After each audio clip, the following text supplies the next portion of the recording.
చూడండి, ఇప్పుడు ప్రపంచ యుద్ధాలు ఎంత భయంకరంగా జరుగుతున్నాయో మీ అందరికి తెలియంది కాదు.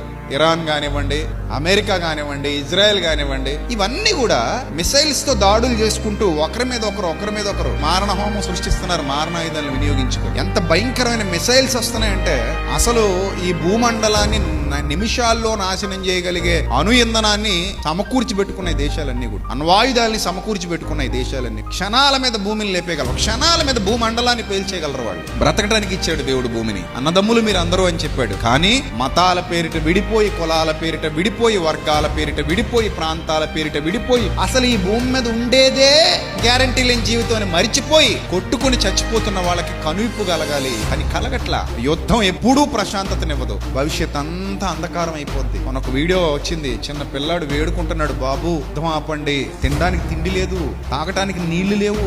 చిన్న పిల్లాడు 7 సంవత్సరాల బాబు ఏడుస్తూ అడుగుతున్నాడు, బాబు యుద్ధాన్ని ఆపేయండి, మాకు యుద్ధం వద్దు అంటారు. ఆ పిల్లలకి తెలుసు యుద్ధం వాళ్ళకు వద్దు, కానీ ఎద్దుల్లో ఎదిగిన పెద్దోళ్ళకి తెలియట్లేదు యుద్ధాలు మాకు కావాలి అంటున్నారు. యుద్ధం వల్ల ఏ ఉపయోగం ఉండదు.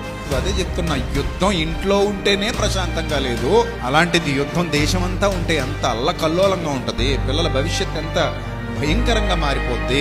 ఈ ఇంగిత జ్ఞానం చాలా మందికి లేదు, అందుకే కొట్టుకు చచ్చిపోతున్నారు ప్రపంచంలో. ఇది ఇలాగే ఉంటే 3వ ప్రపంచ యుద్ధం వస్తుందట. 3వ ప్రపంచ యుద్ధం వచ్చిందంటే దేశాలన్నీ కలిసి 2 వర్గాలుగానో 3 వర్గాలుగానో విడిపోయి కొట్టు చేస్తారు. ఎంత జన నష్టం, ఎంత ప్రాణ నష్టం, ఎంత ఆస్తి నష్టం. మళ్ళీ ఆ బిల్డింగ్లు తిరిగి కట్టాలంటే కట్టగలరా? బాంబే చెత్తే నిమిషంలో కూలిపోదు. కానీ అదే బిల్డింగ్ మళ్ళీ తిరిగి కట్టాలంటే ఒక జీవిత కాలం సరిపోదు. ప్రకృతిలో ఎన్నో వనరులు నాశనం చేసేస్తున్నారు. మళ్ళీ ఆ సెలయేళ్లు వస్తాయా? మళ్ళీ ఆ సముద్రాలు వస్తాయా? మళ్ళీ ఆ పర్వతాలు వస్తాయా? మళ్ళీ అడవులు వస్తాయా? మనం తయారు చేయగలమా వాటిని? మళ్ళీ అలాంటి పచ్చటి పొలాలు వస్తాయి. వీటికన్నిటికంటే ముఖ్యమైనది మళ్ళీ ఆ మనిషి తిరిగి వస్తాడా? మళ్ళీ కనబడతారా? కనబడరు. స్వార్థంలో నుంచి పుట్టేదే యుద్ధం. ఈ స్వార్థాన్ని మనిషిలోకి చొప్పించేదే ఆ కనిపించని దుష్టశక్తి.